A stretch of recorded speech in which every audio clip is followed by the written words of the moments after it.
What is going on, everybody, and welcome on into the Garage Beers Podcast, episode 232. We've got a great show planned for you here tonight on the OBR streaming network. The OBR is your home for all the best Cleveland Browns coverage, and then it's your home to hang out with us on Tuesday nights, where we're going to talk about the Browns. We're going to talk about the Guardians, and it's almost playoff time for them. We're going to talk about the Ohio State Buckeyes and what a game they put on, as well as the rest of the college football slate. There were some great games that happened this last weekend and so much more. So we're glad that you're joining us here on the OBR streaming network. Real quick, as you're joining us here on YouTube or on Twitch or wherever you're joining us, get over there and hit that subscribe button, hit the like button, and that always helps out with, everything we got going on. So with you as always, I'm your host, Michael Keefe. And joining me in the garage tonight are my two co-hosts. First, over on the east side of Cleveland, you can find them online at Garage Beers Chad or I Miss Gordon and Whedon. It's Chad Meyer. What's up, Chad? I realized today I've got a new impression in my repertoire, guys. Oh, no. Okay, yeah. Cool. Yeah. I do a good Ray Romano. All right, you ready for this? I can hear it in your normal voice. No, you ready for this? Well, I mean, this is like the actual Ray Romano. You ready for this? Yeah. All right, let me hear. Right.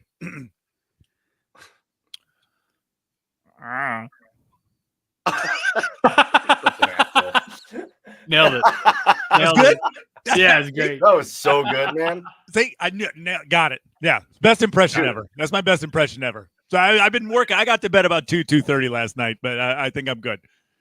I feel like you could go on tour with that, man. Deal. That was spectacular. Deal. Yeah, but get your tickets now.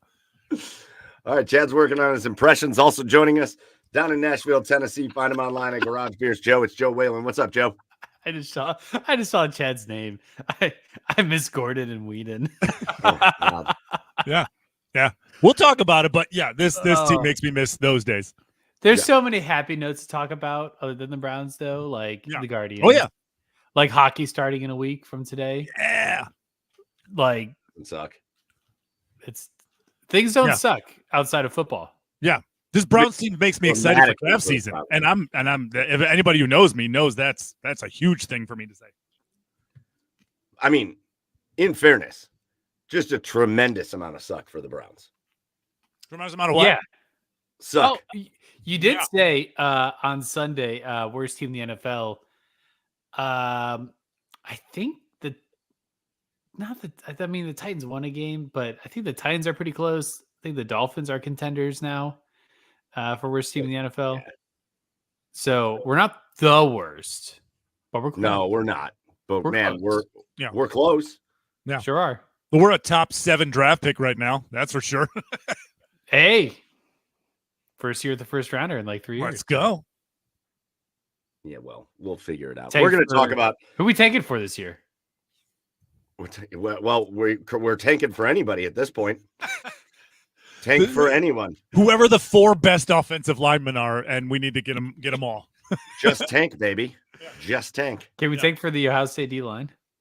Yeah. Yeah, right. Yeah, so listen, we're going to get into the Browns. We'll talk about the travesty that was the Browns-Raiders game. We'll look forward to the Browns and the real surprising Washington Commanders. Again, the Cleveland Guardians, they are sitting there watching baseball right now as they await the winner of the Detroit and Houston series. Detroit, Tarek Skubal today was unbelievable. Yeah. Oh, yeah. So Detroit's got a 1-0 lead. What's that? Good games today. Oh, yeah, lots of good games. So we'll get into the Guardians and who we want to play and do a little predictions there. Again, college football, we'll get into all that. But it's called Garage Beers for a reason, although today is going to be maybe the worst episode or the worst segment of Garage Beers of the Week of all time. But let's do our Garage Beers of the Week. We'll send it around. Get in the comments and let us know what you're drinking because I feel like you're going to be doing better than us. But Joe, why don't you kick it off? What are you drinking tonight? Oh, sure will, bud. So I teased you with this last week, and I'm very excited for this. Been saving this one for a while. We have water with lemon in it tonight. Ooh, that's a nice one. Let's go. Oh, just a little hint of citrus is so good. I'm not a big fan of the seeds in the cup though, so I do have to scoop those out before I drink it. Oh, nice. I don't even care. Well, yeah, or you could chew on them. It's fine. Oh, interesting. Yeah. All right. Joe's got water. I'm going to send it to me next because I have ginger ale. Ooh. Why? Because I have some kind of bug that's going on. I see this is what I need. Greg, thank you, Gregory H. Keystones and Jaeger. Yeah, come on, bring that Let's go. energy. Get after it. We need it. My fever today has gone between 101 and 103 all day. So I'm just it's like sitting, that. like I'm currently sitting here sweating my ass off, and it's not warm in this room. But I came down with one of those like wild, like 24-hour. It hit me in the middle of last night, like 3:00 in the morning, and all of a sudden it was like I had the chills, I had a fever, I was sore and achy everywhere. So that's what I'm dealing with right now. But I'm here. Well, you look great. Sound great. Dude, yeah, you don't look bad at all. Yeah. Well, I feel like complete garbage. So I am skipping out on the beers tonight. You guys know I don't do that very often. But tonight, I think it's the first time you've ever done it. It is the first time I've ever done it. Yeah. But you know what? I'll be back next week. I got to get myself right, and then I'll be back. See, Greg says, still on that grind. You damn right. On that grind. So, Chad, save us, buddy. Yeah. Pussies. No,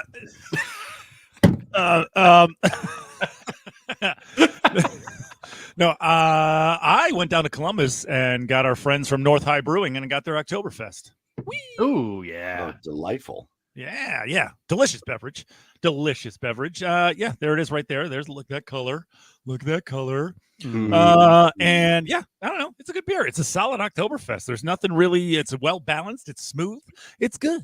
Oh, and Gregory H., by the way, I saw your question about the left tackle or the tackle position in the draft. I can't remember his name now, but there's the kid from LSU that's highly touted, and maybe we can tank for him. Let's go. Tank for anybody. Again, that's what we're going for. Hang on. So again, Chad has a beer. I appreciate that. How about Guru 1911? Had some Modelo's, but then went on to Tito's and raspberry lemonade. Can't go wrong with that. That sounds delightful. So again, jump in the comments. Let us know what you're drinking, and we'll post it up on the screen. But otherwise, guys, Will Campbell. That's his name. It's the wrong way to go. Let's just start. Let's start where we don't. Let's just start. Let's just get this out of the way.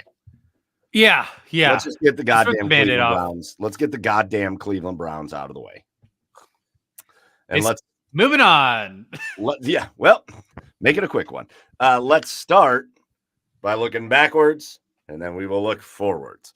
And in looking backwards, the Cleveland Browns fall to 1-3 on the season. They go into Vegas without Max Crosby, without Devontae Adams, which that has turned into a whole situation. Yeah. Gardner Minshew and the worst rushing attack, a running attack that came into the game averaging 2.8 yards a carry, ran for like 5.8 yards a carry against the Browns. It was missed tackle city. It was like ineffective offense. It was a lot of short passes. It was no time. It was this was the worst offensive line performance of the season. And then in the end, just as everything was kind of going wrong for the Browns, they recover a fumble, and Rodney McLeod takes it for a touchdown. And then Deshaun Watson hits Amari Cooper for an 82-yard touchdown that gives the Browns the lead miraculously because, again, they were terrible in this game. And then it gets brought back because Nick Harris got called for a hold that was really weak. But weak or not, they called it. They took the touchdown off the board. The Browns had like 2 or 3 more chances to try to win the game. But in the end, 4th and 3, Deshaun took a sack, and the Browns lose to the Raiders, boys. It's miserable. Yeah. It's not good. It's kind of unfortunate because Deshaun didn't have his worst game. Like I think he did okay, I think Deshaun was pretty good in that game. Yeah, it was an improvement from the week before. I think the play calling adjusted. to make up for the offensive line being just so decimated at this point of the season. So he had some perks there, but or pros there, but it still wasn't very effective. The ground game is not anything right now, and I don't know how it could be with the holes that they have on that offensive line. But the defense is the biggest head scratcher right now. Like, I think we were kind of prepared to come into this season being like, Deshaun might not be it this season. The offense might not be it with him right now. That's okay. I can get my head around that. The defense performance the last 3 games have been like unacceptable. Absolutely unacceptable. Boys, I would like to open my portion of this Browns comment section by referring to a list I made before the show tonight. And this list is called things I'd rather be doing than watching the Browns right now. 1, dive headfirst off the terminal tower onto a thumbtack. Ooh. 2, or thumbtack with your head coming down on it. 2, watching paint dry. 3, watching grass grow. 4, anything and everything. 4, anything and everything. It was my last one. It's not even fun. Like, I'm not having fun watching these games at all, right? I could almost, God, this is like loser mentality, loser behavior, but I could almost take losing better if you're at least fun to watch. And this is nothing. This is a nothing burger right now. At no point in that game did I think the Browns were ever going to pull away. We're ever going to be competitive again.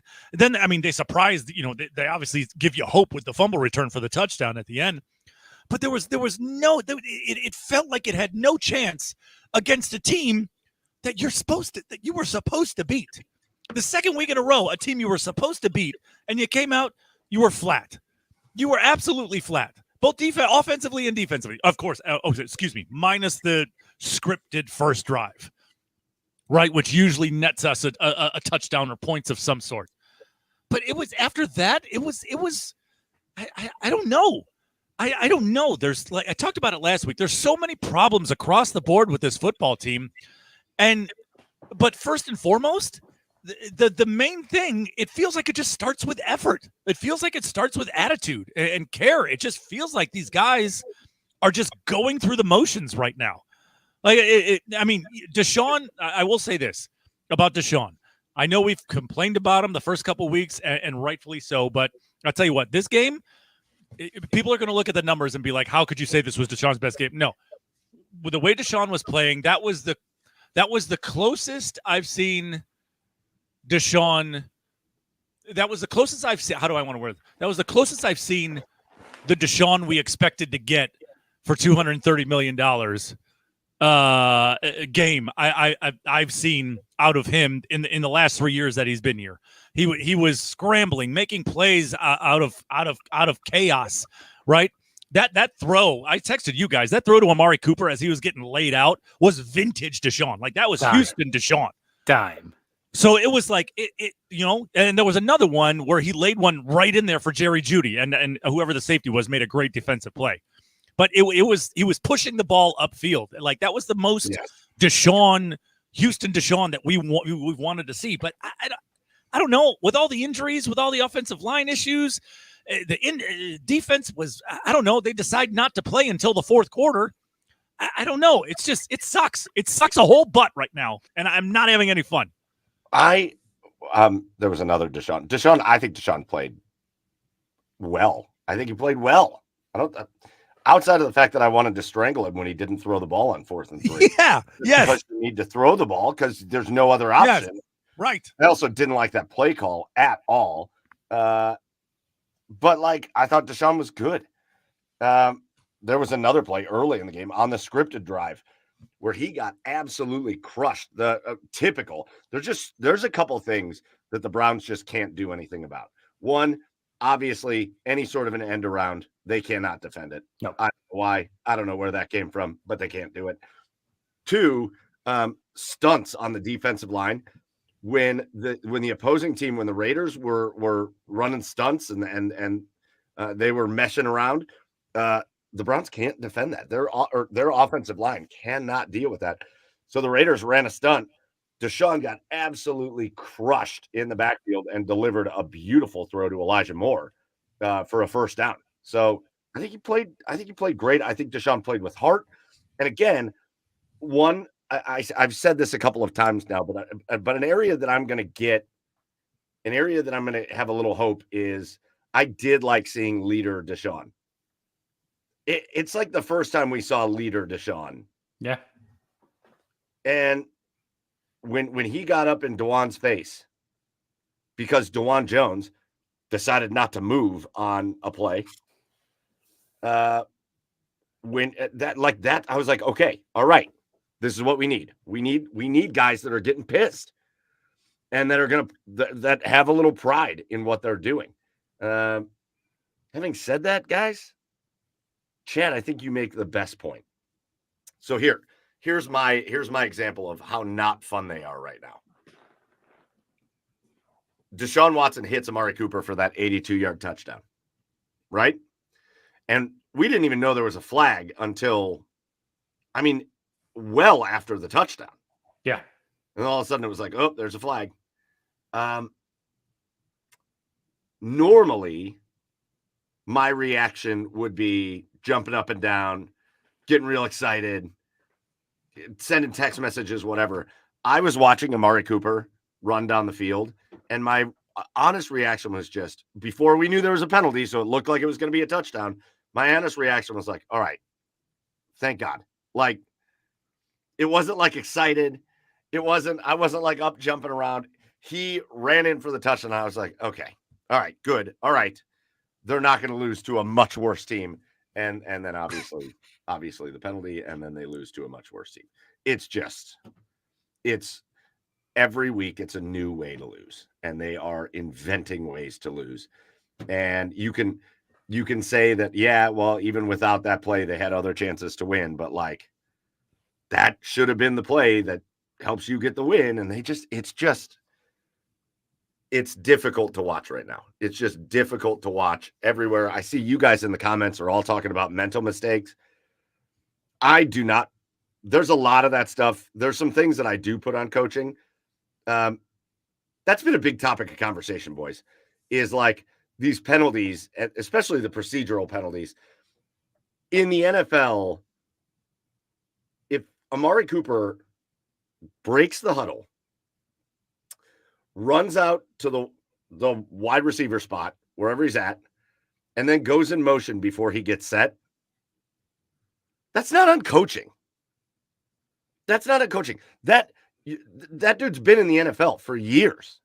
Yeah. That is basic football 101. Basic football 101. You can talk to me in high school when Chad and I are doing high school games on Friday nights. Sure, let's talk about procedural penalties and let's throw that on coaching, because these kids are still learning the game. These people aren't learning the game. These are professional athletes getting paid hundreds of thousands and millions of dollars to come out and perform. If you don't know how to line up, that's not on coaches. That's not on coaches. There have been so many mental mistakes by the players. These idiotic guys going in motion before they look over and see that their teammates have set.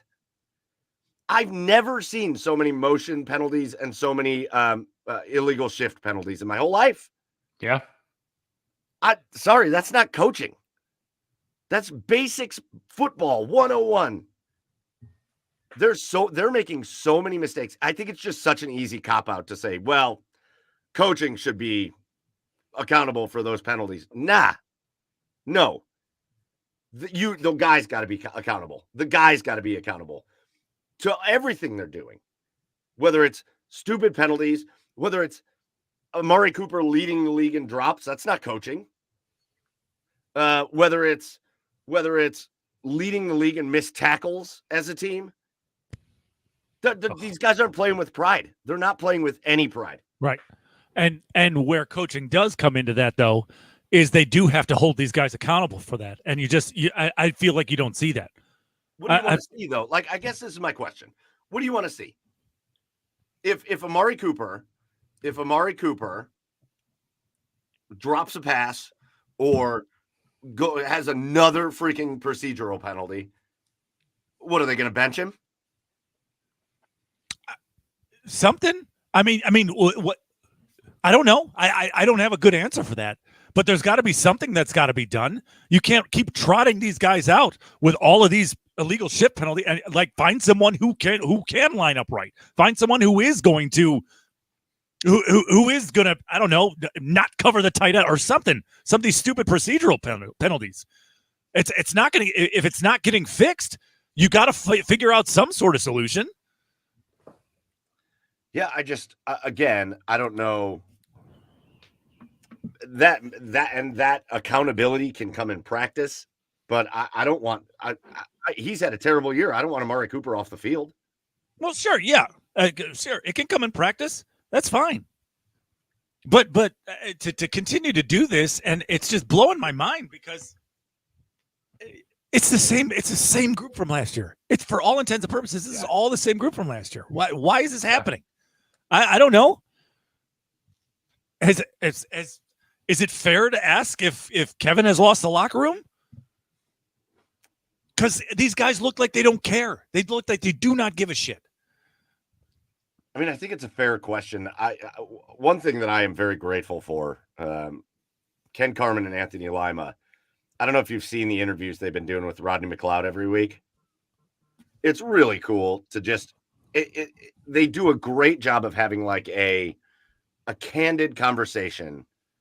And Rodney McLeod doesn't, it's not like player speak or coach speak or whatever.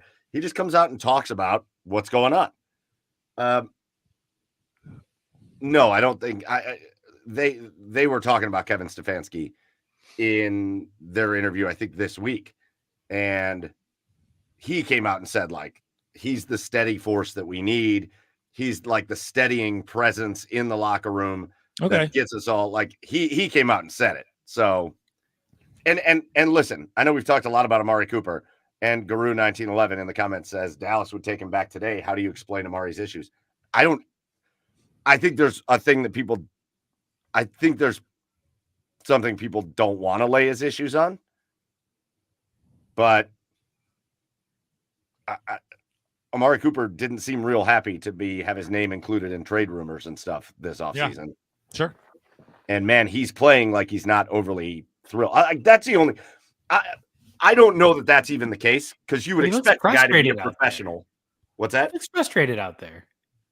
Yeah, well, you'd expect him to be a professional and understand it's a business, and sometimes your name's going to get floated around in rumors. But like, I don't know anything else to explain it. The guy's been a great wide receiver his whole career. Yeah, I don't buy that. There's no benefit to the player in that situation. Like you're always playing for your next contract in their point of view. So like 4 games leading the NFL in drops from a premier wide receiver is not like, regardless of contracts or trade rumors, like that shouldn't be on the docket for him. He is quoted as saying he doesn't like change. He's a guy who doesn't like change. He likes stability, and so maybe that did rattle him a little bit, for sure. But this is beyond like uncharacteristic of him. I don't know. He's just got the yips right now. He just needs to. Like Roy McAvoy. He just needs to get out there and just do it. Just do it. He's got the yips, the skips. Yeah, I don't know. I just, again, it's just this. It's. But you can go around the entire team and ask questions. There's a couple of guys that I haven't really questioned so far. I haven't questioned Jerry Jeudy. He's been great. Right. Phenomenal. A great pickup. Grant Delpit has been a stud. Myles Garrett gave Andrew Thomas his worst rating week ever when they played the Giants on no feet. Right? I don't question Myles Garrett. But even the guys, like one of my favorite players is JOK. My man's got to stop missing tackles. Like, yeah, he's always involved in plays, but he's got to stop missing tackles. Martin Emerson, I don't know what the hell's going on with him. Right. Or Greg Newsome, although I think Newsome's been all right. You can go around the whole deep. Look at Denzel Ward. Look at Jordan Hicks. Jordan Hicks has been good for the Browns. But the play he got injured on, I was about to say something like on Twitter, but then he got injured, and I was like, I feel bad about it. What was that tackle attempt on that play that he got injured on? Yeah. He just dove at Brock Bowers' legs, and he didn't even try to involve his arms in the tackle. Don't give me this Olay bullshit. You can go from the offense and the running game and the offensive line, and there's just so many things where you can go, that guy I like that guy, but he kind of being real shitty about this, and that guy is real shitty here, and it's just such a difference from last year where guys were stepping up in the face of adversity, where this year it feels like every little bit of adversity is just crumbling the team. It's just crumbling the team. Yeah. Yeah. I don't know. Maybe they all need to go bowling together or go back to the Greenbrier in practice just to build some more chemistry. I don't know. They got to get the only way you're going to get over this mental hurdle is just go out and do it and execute. Well, I mean, what else are you going to do? I don't know. I don't understand it. Yeah. I will say, and again, I've said this a bunch of times, and I know it's overly simplistic, and people are always looking for, should we blame Kevin Stefanski, and should we blame Andrew Berry, and should we blame Ken Dorsey, and should we blame Amari Cooper, and blah, blah, blah, blah, blah. But I do think this is the worst offensive line I can remember watching with the 100%. And it's not just bad. It's disruptively bad. Yeah. It's devastatingly bad. It is absolute. It's an atrocity. It's an embarrassment to the name of an offensive line. And so I know people don't like to hear this because it's kind of overly simple, but guys, I really do think that the vast majority of the blame for the offensive struggles is the horrendously injured offensive line. Like, is what? The terribly injured offensive line. Sure. Yeah. I know people want to look at all this other stuff, but like, I think the offensive line is the number one, absolute, without question. It's like the number 1, 2, 3, 4, and 5 problem with the Cleveland Browns. It's that bad. It's that bad. Yeah. I don't know. It's a whole ass issue, right? Okay, go ahead, Joe. I was going to say there's not a reprieve in sight for it. Like, you might get Conklin back soon. Okay. Who knows? Who knows? He hasn't played for the team in 3 years. Yeah, right. Barely. You have Jedrick Wills that could come back and miss a couple blocks or all of his blocks. Like, there's not like a silver lining with the offensive line. It's not like we're waiting on this piece to come back so we will be better. It's like we're stuck with this line. Yeah.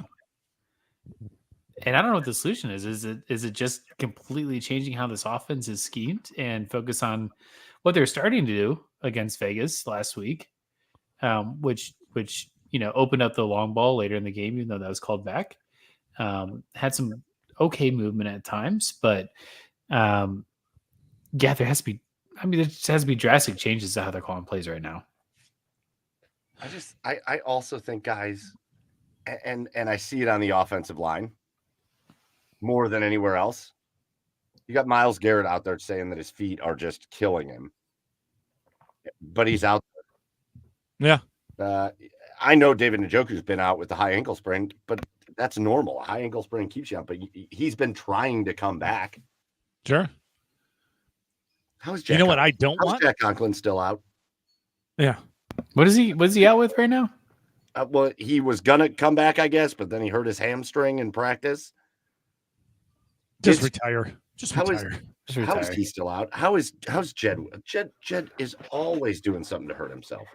Like, I do think you can call into question a little bit, like, where's the fight? Where's the hey, I know that my hamstring hurts a little bit, but I'm gonna go out there and give it a shot, right? Like, you got other guys on the team doing it. And then it seems like you have guys that are pretty okay with just being like, maybe next week. Yeah. Yeah. I don't know. And you would think that it would especially come in the form of Jed Wills because he's playing for a second contract. If he even likes football anymore, because judging by the effort that he's given over the last couple of years, who knows if that guy even likes football? Yeah, and I don't know. I'll tell you guys another thing. I know everybody's excited over Nick Chubb coming back and practicing on Wednesday. I don't want him to come back. I'm nervous for him. This team right now as it sits might get him injured again. The way this offensive line is set up, I don't know what good it's going to do. There's only so much Nick can do. You're right. He needs the blocking up front to make that cutback, that famous cutback that he makes. Right. He can't be running into the asses of DeJuan Jones, and I say asses because he's all he is just a bunch of ass. right now. Just a bunch of ass. It's just a bunch of ass. Speaking of big offensive line, did you hear John Greco this morning, by the way, on Ken Carman? No. Yeah, John Greco this morning on Ken Carman. And now I'm not saying DeJuan came in overweight, but do you know they charged the NFL charges each guy 700 pounds, $700 a pound that they're overweight. Like if they're overweight, they're like supposed to adhere to a weight. And then they're charged $700 a pound for every pound that they're over that weight. Whoa. Boom. Is it like per position? Yeah, I guess everybody, according to Greco, everybody is held to a weight that they're supposed to be at when they come to training camp. $700 a pound. Well, yeah, that's like A1 Wagyu right there. That's what these guys are. Yeah, that's right. So, anyways, the Browns lose. They're 1-3. I'm sorry, I got off track there, but yeah. No, it's fine. The Browns lose. They're 1-3. They're not fun to watch. We're all sitting here, you see it in the comments, and you guys are awesome for just being so involved in the comments, whether you're on YouTube or Twitch or wherever you're watching. You can call into question. I think it's fair. I do think somebody brought it up earlier. I think conditioning can come in to question, and I think that can go to coaching and the players, because you got a couple guys that look like they have come in a little over their playing weight this year. But people are arguing about it. It's just a constant argument over who's at fault when the reality is they all are. They all are. You don't come out.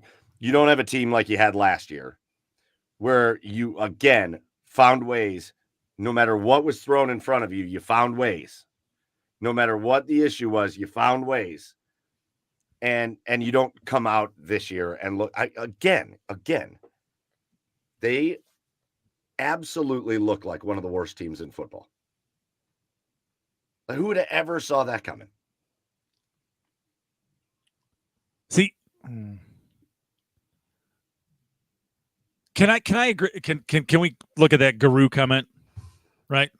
Which one? The one where he doesn't need the O-line. Yes, he does. He does need the O-line. That's how running works. Yeah. Any team right now will give up the farm for Chubb. Maybe no, they wouldn't. Coming off of injury, and he's 29. With the way the NFL looks at running backs now, they would not give up the farm for him. We might get a nice mid-round draft pick for him, but during Chubb's current situation, no, that would not happen.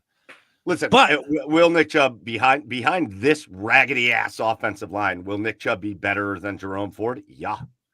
Yeah, well, sure. Be better than Deontay Foreman? Yes. He will be better than them, but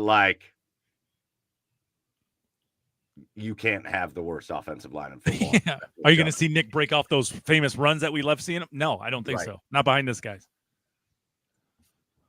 So let's look ahead, boys.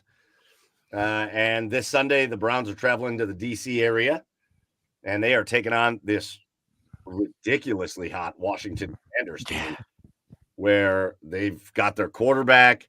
They've built a defense there, a new coaching staff that really does seem to have the grasp of what they're trying to do.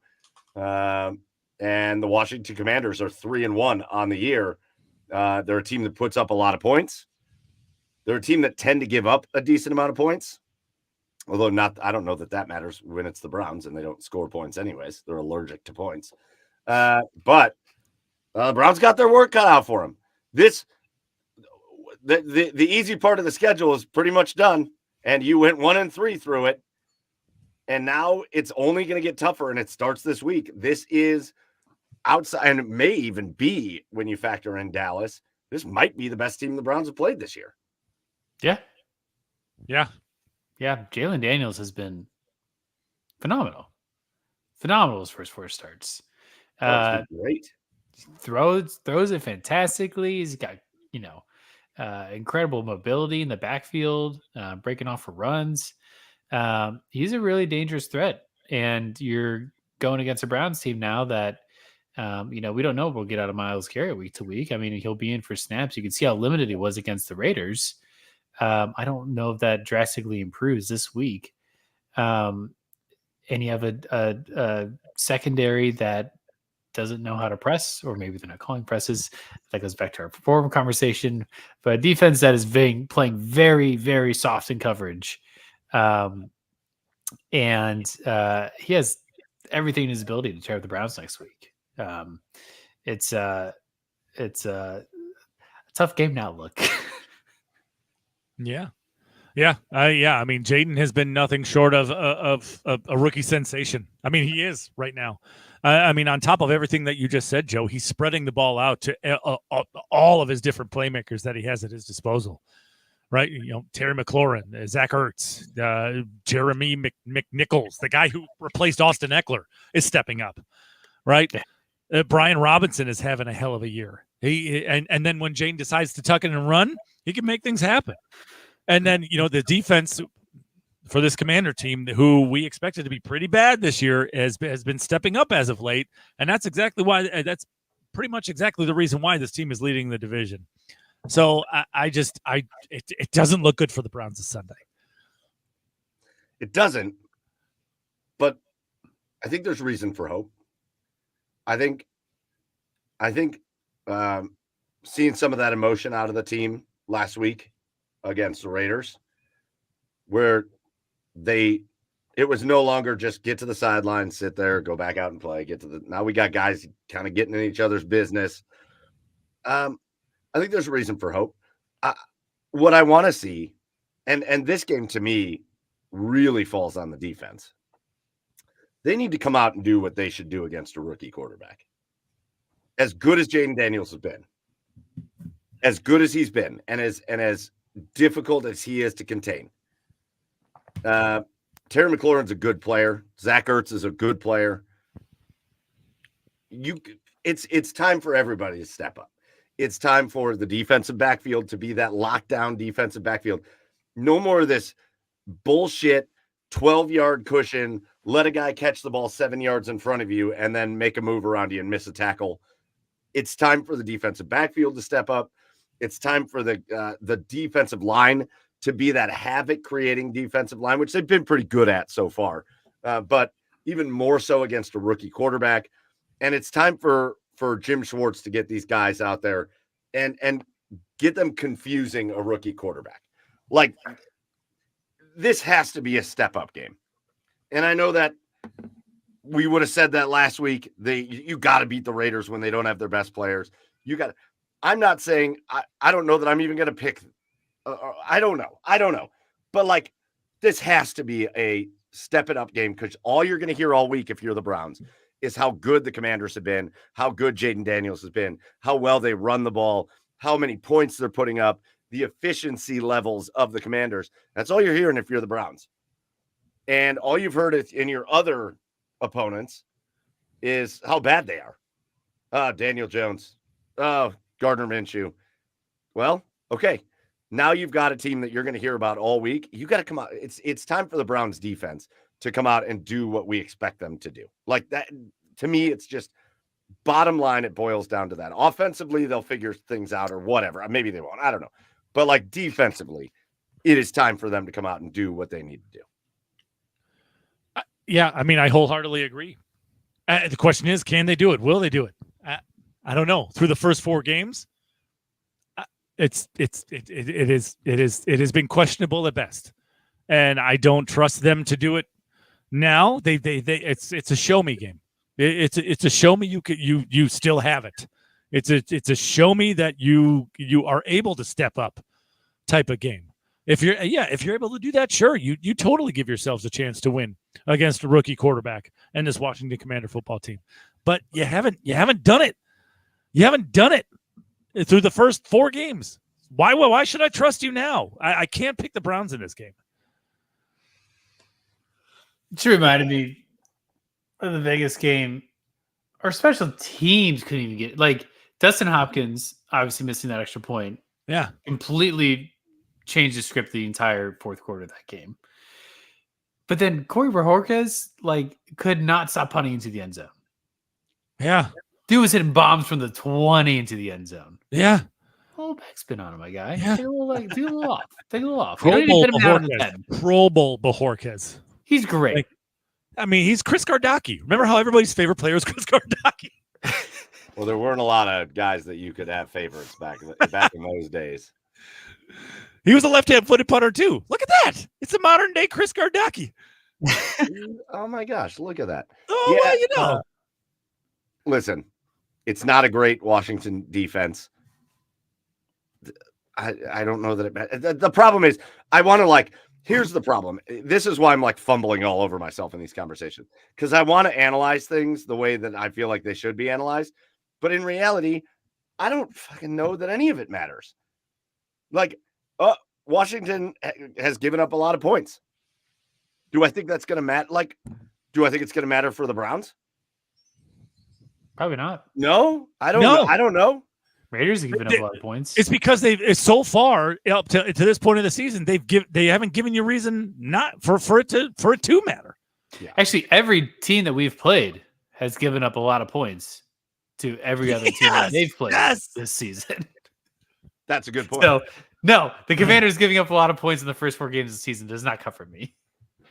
Oh.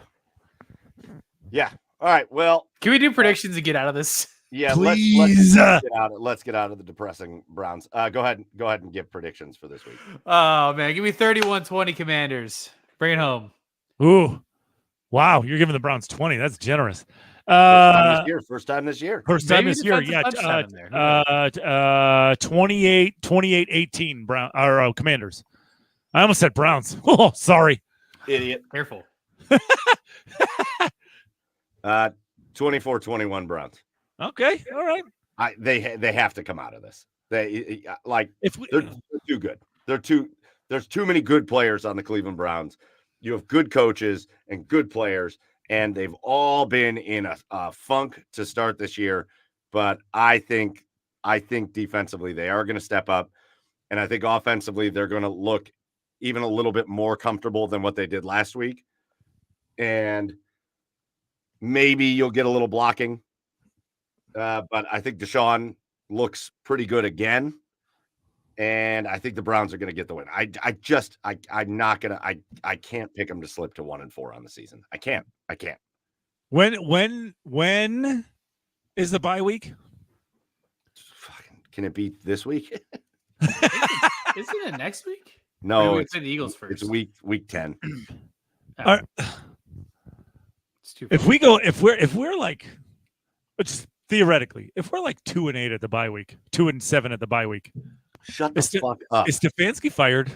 No, he's not fired this year. I'm just asking. Probably. Shut the fuck up with 2-8. Speaking of Chad being an asshole. All right, let's get off the Browns. We're going to talk about the Guardians. We're going to talk about college football. But before we get into that stuff, we're going to take a little break to do our asshole of the week segment, where we're just going to call somebody out for being an asshole, or a group of people that have been assholes, whatever. And so I'm going to lead it off because I'm mad about this. As most people saw, the all-time hits king in Major League Baseball, Pete Rose, passed away yesterday. And whether it's Major League Baseball, the Baseball Writers Association, who votes on the Hall of Fame itself, Rob Manfred, or anybody that's been Paul Tagliabue, whatever, the fact that Pete Rose died before you stop acting all high and mighty on your moral high horse because he bet on himself to win baseball games. Pete Rose died without ever going in the Hall of Fame. Literally a guy in the 70s and 80s that defined the game of baseball was Pete Rose. Charlie Hustle, he is the guy that defined how you wanted to play baseball. He was balls to the wall all the time, even detrimentally so if you're a Cleveland fan, because we had a really good catcher named Ray Fosse, and Pete Rose basically ended his career. But Pete Rose, the all-time hits king in baseball, and these it's always crusty old men, these crusty old stupid fucking men decide that he never got to be reinstated, and so just all of it, everybody who made the decision that Pete Rose had to stay out and he could never be reinstated, just total assholes. So Pete Rose dies without ever seeing himself in the Hall of Fame, even though he's the best hitter of all time. And I think that sucks. I think it sucks. And Gregory says this. I disagree with this, but they're going to do this, and it's going to make me think they're even more of an asshole. Gregory in the comments says he better make it post-mortem. They're going to do that. We do know that, right? We all acknowledge they're going to do that. Fuck that. Right. No, 100%. And even Pete Rose said that. Pete Rose said, if you're not going to put me in while I'm alive, don't put me in while I'm dead. Yeah. Now, if I was Pete Rose's family, I would say, no, we do not accept. Yeah. No, he will not be in. If the Cincinnati Reds should do something cool, they should do like a little Pete Rose shrine at the ballpark, and like he can be their Hall of Famer there. But if I was Pete Rose's family, I'd be like, nah, you can kiss my ass. Which is the only way I would accept it. Him going into the Hall of Fame is if his family made a huge push for that. That's the only way I would accept them doing that. But like outside of that, no, don't do it now. Just a giant slap in the face to baseball, to everybody who's ever played baseball. If you put him in now, because you had plenty of time to forgive him or whatever you had to do to end that ban, especially with gambling being legal for the last 10 years or whatever. Yep. You had plenty of time to put him in while he was alive. Do not do it now. Be almost poetic if he was the only MLB player to ever reject his acceptance into the Hall of Fame.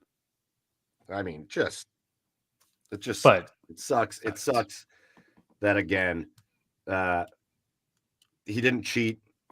He wasn't, he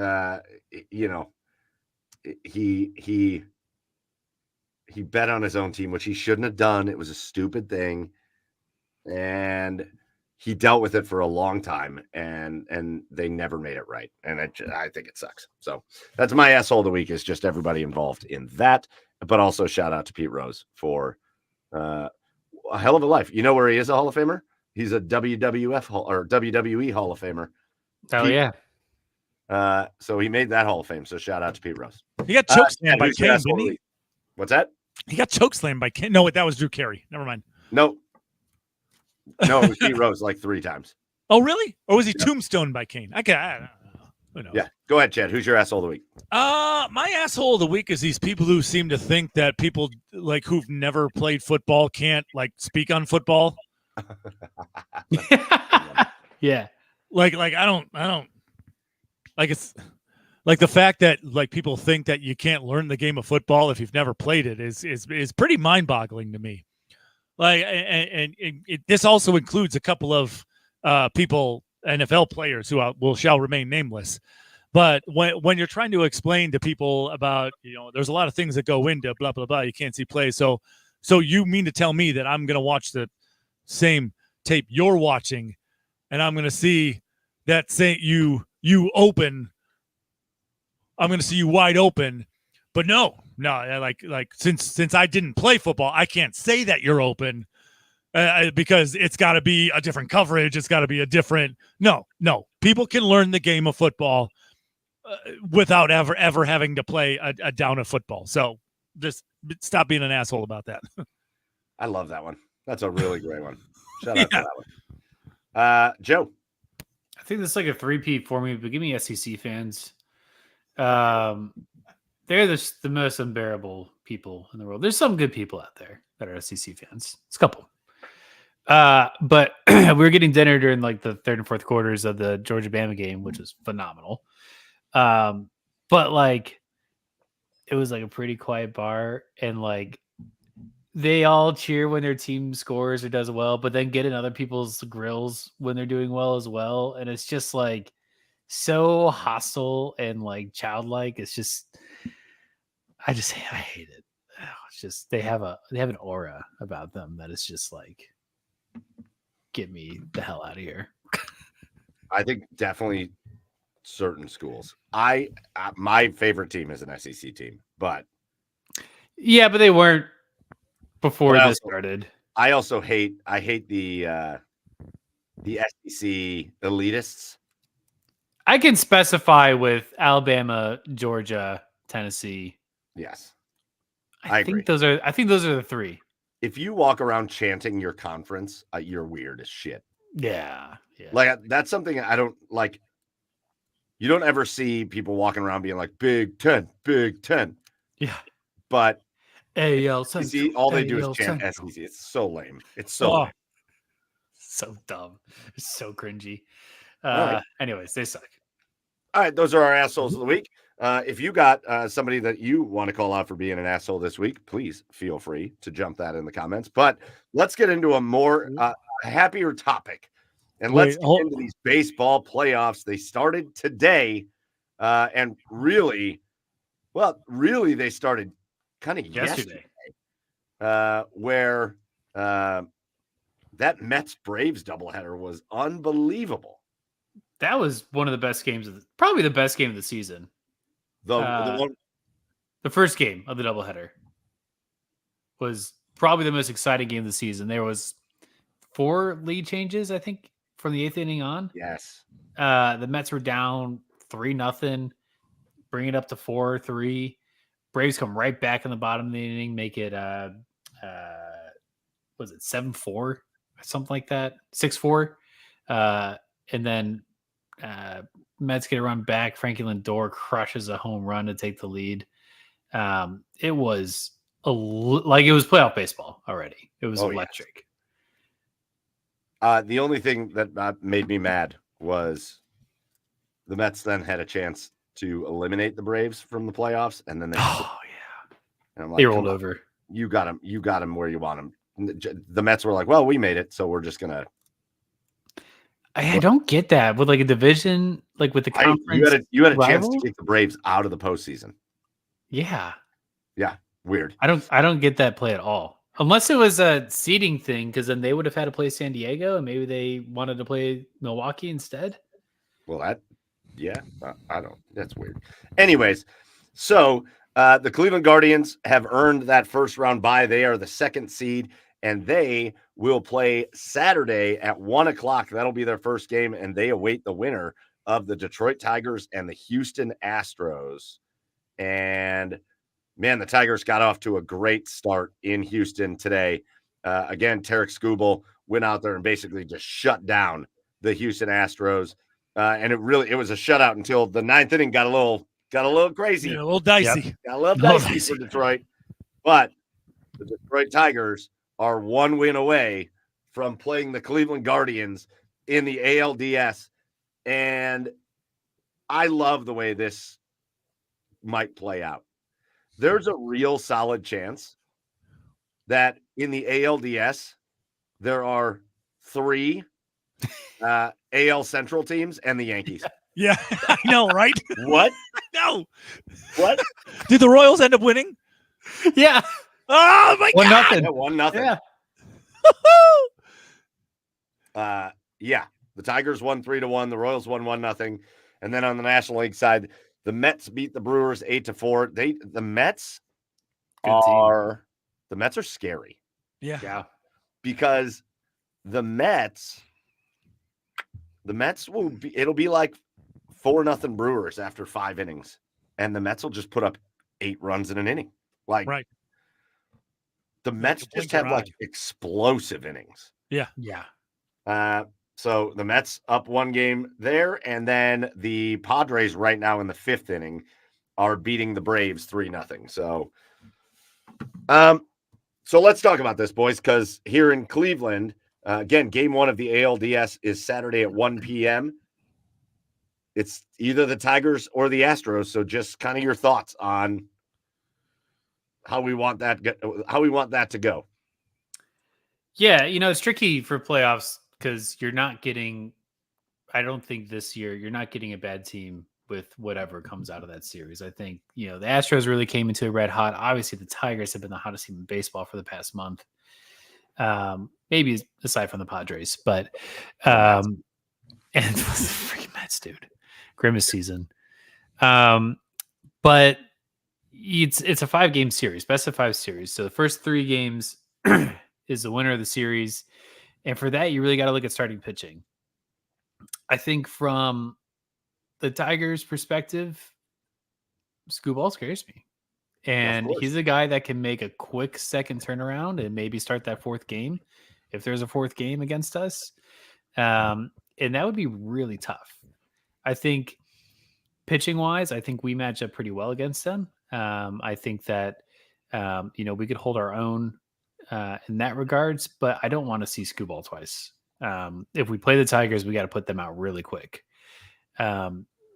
Stroh's, on the other hand, they have some questions around pitching. I think Verlander's hurt right now. Yeah, he's not in the line. He's not in the roster. Yeah, I know Framber Valdez got pretty beat up today, but he's a massive threat as well. And that offense is just year after year, just incredibly challenging. And they scare me a little more, I think, than the Tigers do for that purpose. Where I just think, they're the team that at any point, kind of like how the Mets have been playing, that they're just going to put up runs. And they'll put up runs fast, and they'll get you with the long ball before you can blink. I don't see that threat from the Tigers. So I think I would lean towards wanting the Tigers in this situation, but Skubal scares me. It's interesting, isn't it, Chad? It's a fun conversation, but bring it on whoever, right? Because that's how you have to operate. Sure. This is what we talked about last week, right? If you're gonna win the World Series, you're gonna have to beat the best teams in baseball. You can't be scared of anybody. No, you can't not. But do you want the Tigers that are on this incredible run, and on the momentum side of things, they are the top of baseball as far as the momentum they came into the playoffs with. Remember, that's a Tigers team that was down and out. That's a Tigers team that sold at the trade deadline. And then they just went on this unbelievable run. And according to what they did today, they don't appear to be done yet. So you've got the team with all the momentum in the world. But then on the Astros side of things, you just have that team that when the playoffs roll around, they know how to win. Yeah. Yeah. The Tigers basically did what the Guardians did this year. They let the kids play. They did. They sold it and they let the kids play, and it paid off for them. The simplistic reasoning in my mind when it comes to who I wanted to see, right? Both the Tigers and the Astros have way better starting pitching than we do, right? Way better starting pitching than we do. Then, so that to me is just okay. We're just going to have to deal with that, whoever we face, right? We're just going to have to be able to get timely hitting whenever we face, and hope we can get to that bullpen with a lead. Then I look at both of these offenses, and I would much rather this inferior starting pitching rotation face the Tigers lineup than I would the Astros lineup. So I mean, if I'm looking at it that way, yeah, sure. I would rather, if I'm looking at which series we could win, we would have a better chance at winning. Yeah, I would rather that our rotation face the Tigers lineup as opposed to the Astros. So yeah, give me the Tigers. I mean, obviously Skubal is going to give the Tigers a chance to win 2 of those games. He's going to put them in position to win 2 of those games. It's just a matter of can we get the other 3, and I think we can. I think we can because everybody underneath Scooball is decent. It's everybody underneath Scooball is basically kind of like our rotation, right? So I think facing the Tigers gives us the best chance to move on. And it'd be real interesting to see, again, Scooball pitch today. So Wednesday, Thursday, Friday, Saturday. Do they send him out for game 1 on 4 days rest, or do they say, nah, we'll get Scooball on game 2 on a normal rest schedule? If that happens, man, game 1 of that series would be so important. Go get game 1. Huge. Absolutely huge. But I agree with you. I agree.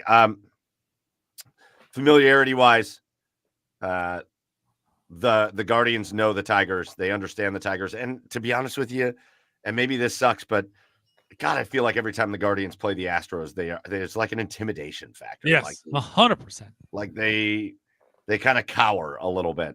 Whereas I feel like the Guardians go into a series with Detroit feeling like they're going to win it.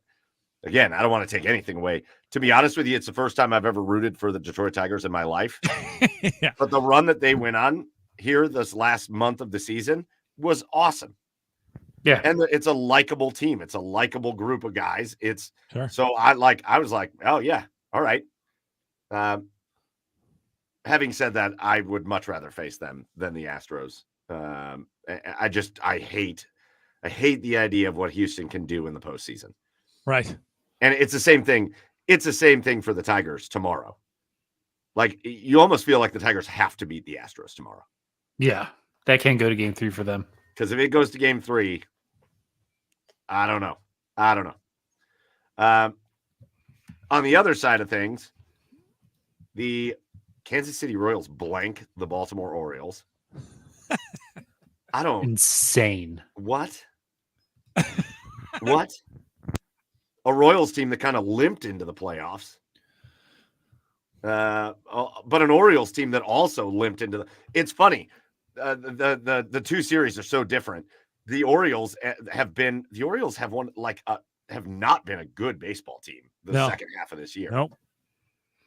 And the Royals, again, from ever since the Royals tied up the Guardians atop the AL Central, and then the Guardians just ran away with the division, the Royals have just kind of limped their way into the postseason as well. So two teams that are not playing well at all, and their consolation prize is the New York Yankees. Yeah. So Whee! Good for them. Good luck with that. I have another SO of the week I'd like to say. yeah. Also the MLB. Don't schedule playoff games at 1:30 in the afternoon. Yeah. Don't do that. Why are you doing that? On a Tuesday. You can have a doubleheader at night, 2 games. One starts at 6, one starts at 9. Run them whatever. concurrent. I don't even care. Run them concurrent. Yeah. Every other playoff does that.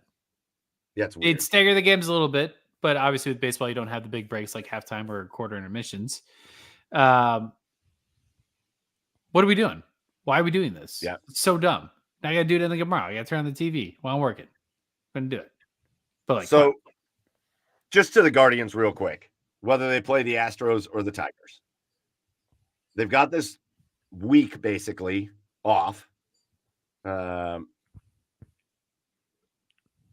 Is there any concern that they kind of lost their mojo a little bit with the week off and that they're going to come out a little flat game 1 of that ALDS?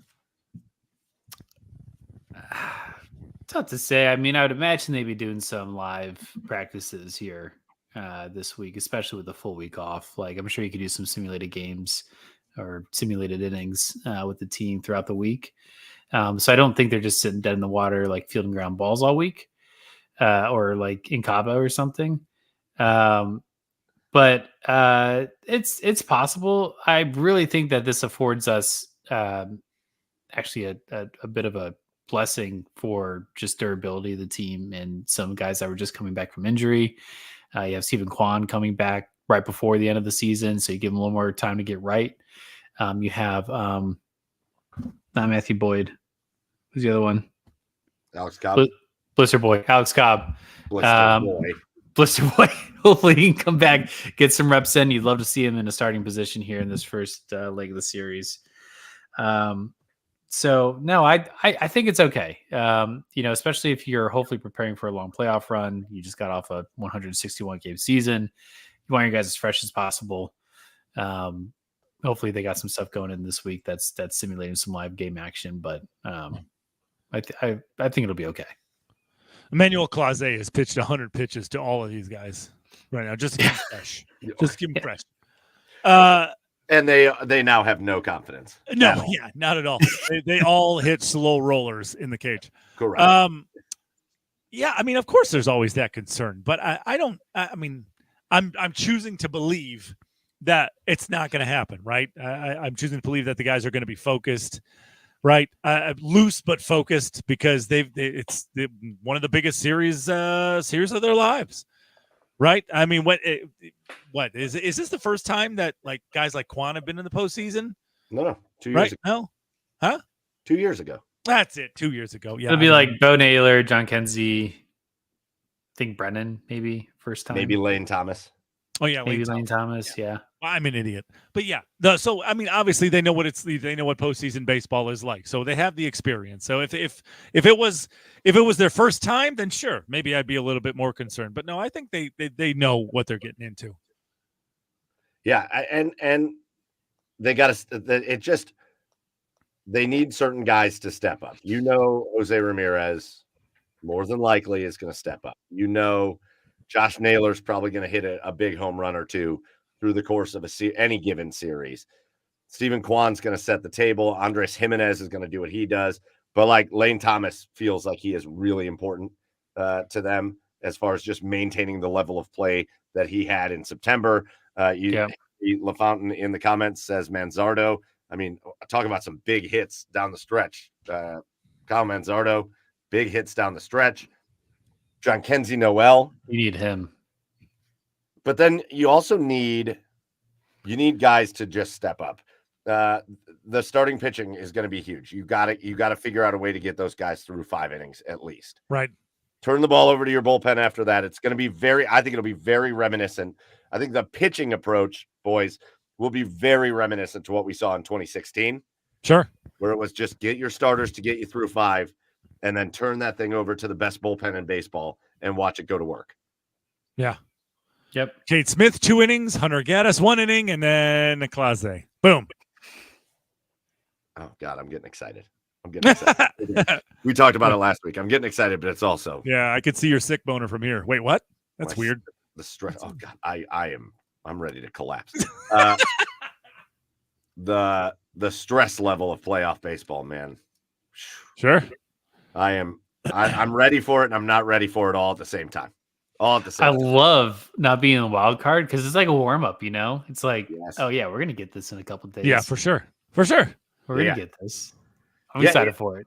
It hit me the other day as like, I want to say it was like the Cardinals or the Cubs or somebody was like, "We'll see you next season, fans," and I was like, "Oh yeah, most of these teams are done." Yeah, we'll see you in a week. We'll see you in a week, Guardians fans. Hell yeah. Listen, I think I'm so excited for these games.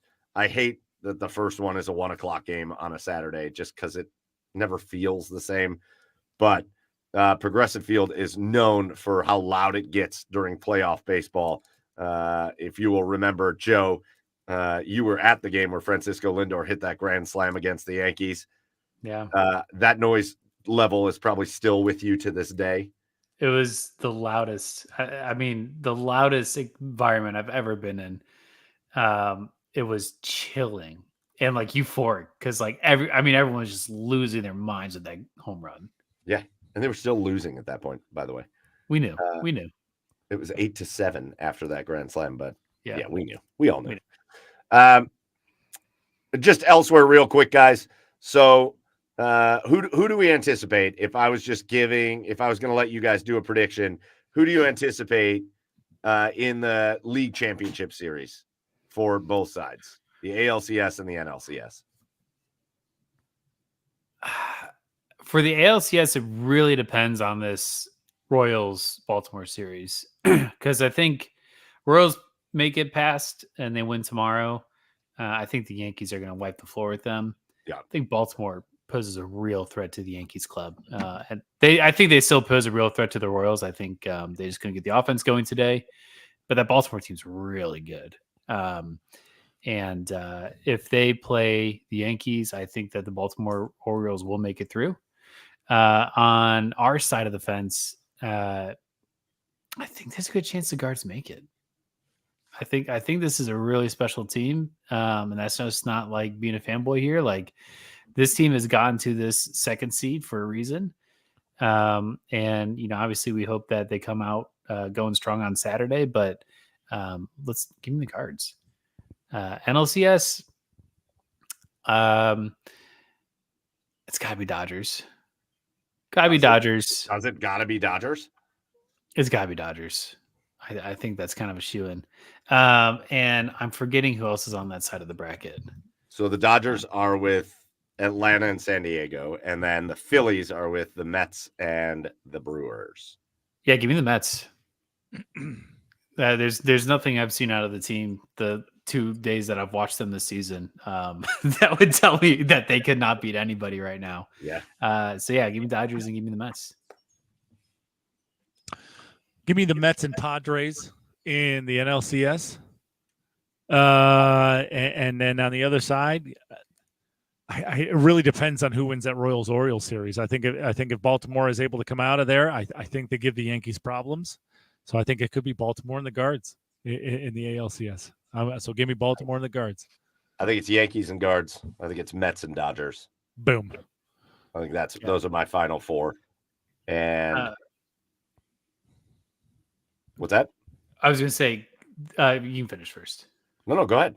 I was going to say if the Padres make it out of this wild card, that AL or NLDS between them and the Dodgers is going to be electric. Oh yeah. The Dodgers are not. I mean, I know it's Ohtani season, but the Dodgers are not exactly known for playing well in the postseason. Yeah, so that's fair. It'd be super interesting to see how that goes. So, anyways, we've got. What is that? Oh, that's the Lindor home run. Yeah. Wait. That's the grand slam.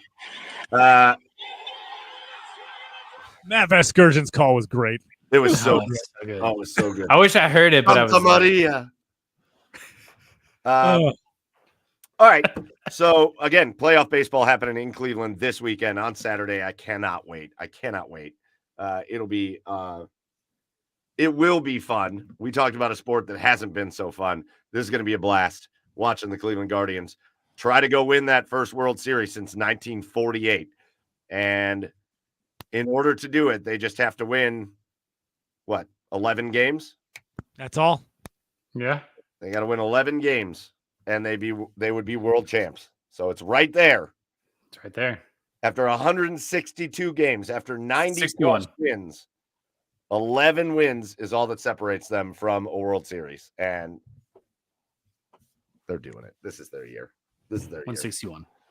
Oh, I forgot 161 games. Yeah, poor Jose Ramirez, by the way. Didn't get his crack at 40-40. What a bummer. Was it just pouring there that day? It was crazy. Okay, boys. I just wanted to talk. The last thing I wanted to talk about. It was a pretty fun weekend. Chad, especially. I know you dive into this a lot.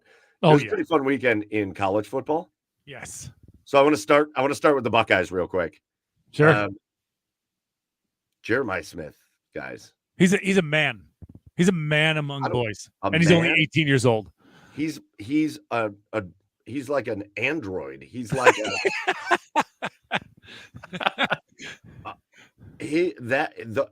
those back-to-back catches, the one-handed grabs, like it was nothing. Right.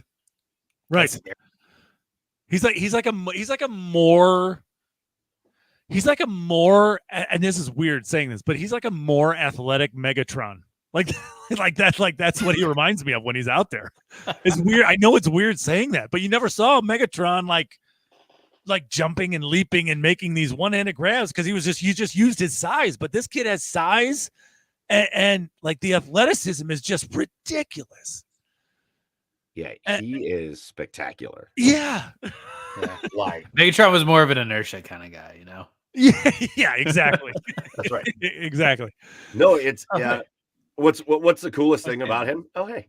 What's the coolest thing about him is he's the most hyped prospect, right? And by all accounts, he might be the most hyped wide receiver prospect in forever at Ohio State, and that's including all their overly hyped wide receiver prospects they've Yeah. had. Yeah. And he's answering the bell every game. He's got touchdowns every game. Right. Right. He looks like the best player on the field every single game. And he's only going to get better. Well, that's what I talked to our old buddy Jay Richardson last week. He was helping me preview the Browns and the Raiders. And then we got into talking about the Buckeyes a little bit because Jay played for both the Raiders and the Buckeyes. And he said the way they have discussed him, like he goes to a bunch of the practices with the former players and stuff, is that he's like Marvin Harrison now. Yeah. That's what they said. He's like Marvin Harrison right now. Yeah. And he's only going to get bigger and better. Yeah. Like, it's amazing that like how ready these kids are nowadays coming fresh out of high school. Could you imagine? Right? I mean, it's playing not can you just like imagine playing that kid in high school last year? No, like I would have locked him down, obviously, but no, hell no, I can't imagine that. Are you kidding me? Like I remember in high school, used to like looking over at the other side, watch the team warm up, like looking for the guys with like the cowboy collars, like, oh, he probably hits pretty hard. Like, Yeah, right. like those are the guys you Yeah. were intimidated by. But that guy, no. I'd be like, I don't want to. Like, thank God I'm a defensive lineman or an outside linebacker, so I don't got to cover his ass. No way. Thank God I'm the kicker. Yeah. I'm getting more and more excited about the Buckeyes. Yeah. And I know they had an easy start to their schedule. And again, Paul Keels talked to us about that. They were supposed to play Washington this year, so it wasn't exactly their choice to have an easy start to the schedule, but conference realignment kind of changed things up on them. And I know Michigan State, I do think with the new coach, they're going to be a better program. Yeah. But they're not. And they had a legit looking quarterback for the first time in years. Yes. But Ohio State is back to it's what we didn't see with Kyle McCord. And listen, Kyle McCord's having a great year in Syracuse. Good for him. It was a perfect place for him. But in the McCord years at Ohio State, what we didn't see is what we've now seen from Ohio State a bunch of times. They might keep it close early in a game, and you might be like, oh, this isn't going like perfectly for the Buckeyes. But then you turn it off and turn it on 5 minutes later, and they've scored 3 touchdowns. Yeah. Like that's what they did to Michigan State. Like it wasn't close, but it was like, early, relatively close, and then all of a sudden they were gone. The Buckeyes were just gone. Defense felt it out. It was a first road test, and they still, I mean, like it felt like that they should have given up more points than they did, especially in those first couple drives, because Michigan State was put together some nice drives in that first half, but then they would force a turnover, or they would get a big sack. That defense is big time stepped up that game, and I don't know if they continue to play like this, that sky's the limit for this team for real. Yeah. Well, we're at that. Oh, go ahead, Joe. No, just agreed. Well, we're at that point of the year. We've all been excited for it. We got the Iowa game this weekend, which, hey, listen, you can't overlook them, even though it's Iowa. Yeah. But if they go take care of business against Iowa, next weekend is the game in Eugene, Oregon and Ohio State. And Let's my go. gosh, what a game that's going to be. Yeah. Let's go. What a game. I can't wait. I can't wait. Oregon started to come around into form, even though it was against a subpar UCLA team. But they struggled those first couple of weeks. But, obviously, it's Ohio State. Oregon's going to get up for that game. Autzen Stadium's going to be loud, insane. That stadium is one of the best atmospheres in college football. One of the more underrated. Well, at least on this side of the country, one of the more underrated spots to go play in college football because people don't see them that often because they play at 10:30, 11 o'clock, 1:50 in the morning. BYU and time. yeah, so you don't see it that often, but it's one of the more underrated atmospheres in college football, and it's going to be tough, and I cannot wait. But you got to get past Iowa. You're right. You got to get past Iowa. Yeah, but we're also what's really exciting is we're 2 weeks away, or a week and a half, I guess, at this point, from that game. And if Ohio State goes out there and takes it to Oregon on the road, I mean, we're 2 weeks away from, okay, we're feeling really good about this Buckeyes team. For sure. As far as, I mean, you should be feeling good about them as a championship contender now. Sure. But, you still got that Michigan game at the end. You still got other stuff. Sure. If they go out there and get that win in Oregon, it makes you feel real good about the rest of the schedule. Really. Which, good. By the way, Michigan still having success being so one-dimensional is just crazy. Yeah, undefeated. Huh? Undefeated. Well, no, they lost to Texas. They got dominated by Texas. Texas. Undefeated since that Texas game. And by all accounts, I think Minnesota got screwed in that game by that phantom offsides call. Oh yeah. Because they should have got that onside kick. But yeah, I guess that I think it'd be an early cheers of the week. Did you see that catch by the Minnesota receiver? Oh yeah, that was unbelievable. Oh yes, that was insane. Like I've never seen like a spinning one-handed catch like that. He brought up. I don't even know how he caught that. Yeah, you watch the replay and it's like, how did your body contort like that? You sir are a magician. You are a magician and an illusionist. Elsewhere in college football, the big game this weekend, that Alabama-Georgia game was wild. Unbelievable. Alabama gets out. Speaking of wide receivers, how about a 17-year-old kid playing for the Crimson Tide? Yeah. And just lighting up Georgia. Alabama gets out to an enormous lead. That game was over. Yeah. That game was over. Yeah. Oh, yeah. I was watching every other game. I didn't even turn it back on. All of a sudden, I go, oh, my God, Georgia's only down by I think they were only down. It was less than a touchdown. Yeah. And I'm like, oh, shit. Georgia came back. And no sooner do I turn the game on than Georgia scores a long touchdown to take the lead in the game. Right. And I was like, holy shit. It was 31-7 at one point or something like that. Yeah. And then literally a play later, Alabama scores on a 70-plus yard touchdown to retake the lead and to get the win over Georgia. That was an awesome game. That was absolutely insane game. I mean, you knew that Alabama wasn't going to keep Georgia's offense down for long. You knew Georgia was going to eventually score points in this game, but to come back like that and then to have Alabama answer right back, I don't know. I just love college football so much. That was the quintessential why I love to watch college football. And the fact that Ryan Williams is only 17. Are you kidding me? Are you kidding me? That kid is supposed to be in high school this year. He's not he didn't graduate. He reclassified so he could get that. No, he's supposed to be in high school. Jeremiah Smith graduated. Ryan Williams is listen, yeah, good luck, guys. I'm going to Bama. Yeah, how are you 17 on September 29th? Right. And I'm playing for Alabama football. That's crazy. And lighten it up. It up. Wise beyond his years. It's nuts, dudes. It's nuts. Yeah, that game was wild. Chad, what was the best game of the weekend outside of Georgia, Alabama? Cincinnati and Texas Tech. Yeah, that game was great. That game was wild. Cincinnati and Texas Tech was wild. I love that Cincinnati's in the Big 12 now. The Big 12 conference, honestly, is probably the most fun conference in college football now. It is between Cincinnati, Baylor, Arizona, Kansas State. It's just a lot of BYU. My boys, BYU is in the Big 12 now. Watch that game. Their domination against Kansas State a couple weeks ago. That was insane.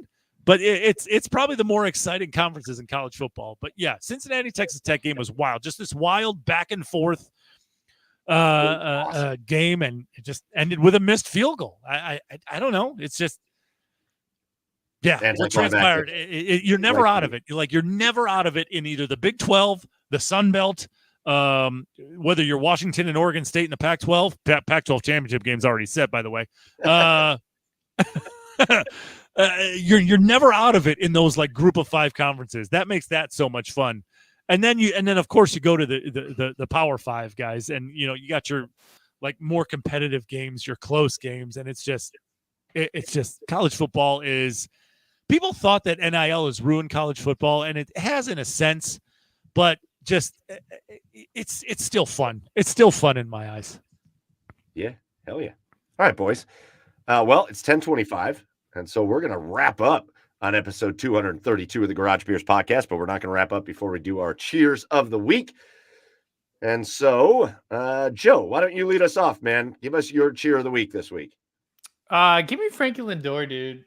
Yeah, that's one for just coming in clutch for the Mets, but 2, his post-game interview just like reminds you of like why he's such a good guy. Like, yeah, he had the game-winning hit, and so all the questions are about like, how'd you feel in that moment? Like, you had it. Like, how does it feel to like help carry this team? And like the dude just deflects all questions about himself. Like, he's such a team player. Like, he's hyping up Jose Iglesias the entire time. Like, just overall good dude. Like, shout out to like, we want to get this for my family, for my teammates, all the coaches here. Like, he's a good, selfless guy. And so, being away from him for so long, like, you don't get exposed to that as much, but it was a good reminder of that. Frankie Lindor getting a cheer. All right, Chad, what about you? Francisco Lindor, sorry. Oh, sorry, Francisco Lindor. You're right. My cheers goes to the legend himself, Dikembe Mutombo. Yeah. Love that guy. In honor of him today, I started smacking things out of people's hands and going, ha, ha, ha, ha, not in my house. If you saw, and if you missed the post, go to Ryan Mutombo's post on his dad. Yeah. And that was great. And you'll just find out, you'll get a small insight as to what kind of human he was. And he cared so much about just humanity in general, on top of being one of the best defensive basketball players to ever play the game, and one of the most feared rim protectors to ever play the game of basketball. So, great human, great basketball player. Cheers to you, Dikembe Mutombo, and I mean, I guess cheers to Pete Rose. I know we mentioned him earlier, but might as well give him a cheers as well to the Hit King. Yeah, all you got to do is watch the interview that the Raptors team president, Masai Ujiri, I never know how to say his name, but he was friends with Dikembe Mutombo, and he could hardly talk in his press conference, when bringing up Dikembe Mutombo, and not just what Dikembe Mutombo meant to the game. And I said it on Twitter. I think if you pulled a lot of people like our age, Chad, especially you and me, about our favorite basketball players growing up, Dikembe is going to be on most of those lists. Yeah, for sure. He was so fun to watch, and he was such a personality, and he did big things for his home country back in Africa, and he was a humanitarian and a great basketball player. It's a tough week for deaths this week, by the way. Yeah, a lot of deaths. Dikembe Mutombo, Chris Christopherson, yeah, Maggie Smith, yeah, John Amos. Yeah, a lot of people died this week. yeah, that's enough for now. It's enough. It's enough. It's enough. My cheer of the week goes to Donovan Mitchell. I don't know if you guys have been reading his quotes. Oh yeah, I saw that interviews, but like Donovan Mitchell on the Gets Us meter that we love here in Cleveland is just skyrocketing on the Gets Us meter. He has come out and said that he made up his mind back in like January that he wanted to sign an extension in Cleveland. And he didn't want to go anywhere. And so he's like, yeah, me and my team, we all knew. My teammates knew that I was coming back. Like everybody, we knew, but like, it's got to go through the process. And then just listening to him talk about being in Cleveland and the people and the city and the team. I got to tell you, boys, I think we're sitting here lamenting the Browns. We're celebrating the Guardians. I think we're in for a special year with the Cleveland Cavaliers. I think now that the extension is signed for really all the guys on the Cavs, the brand new head coach, there's nothing like looming. There's no gray clouds over their heads. about who's going to be here next year, who's not. I think we're in for a hell of a year at Rocket Mortgage Fieldhouse. Yeah, I mean, just look at his. Look at it. I mean, he goes to high school basketball games, right? He goes to the Muni lot to tailgate. Yeah.